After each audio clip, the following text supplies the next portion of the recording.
Hello everyone, Chef Marissa Catanzaro here today. I'm going to be preparing for you polenta con salsa di cipolla and pomodoro, which is polenta with red sauce.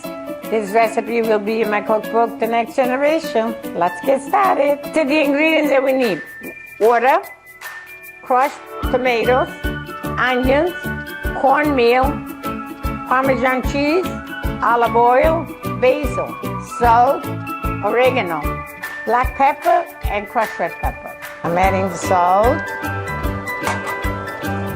my basil, I'm going to save some for garnish. When it comes apart from the pot, it's ready to go. In a couple of minutes, we leave it on the fire and it's ready to serve. Here's our final product. Thank you for watching. Stay tuned for my next recipe and bon appetit.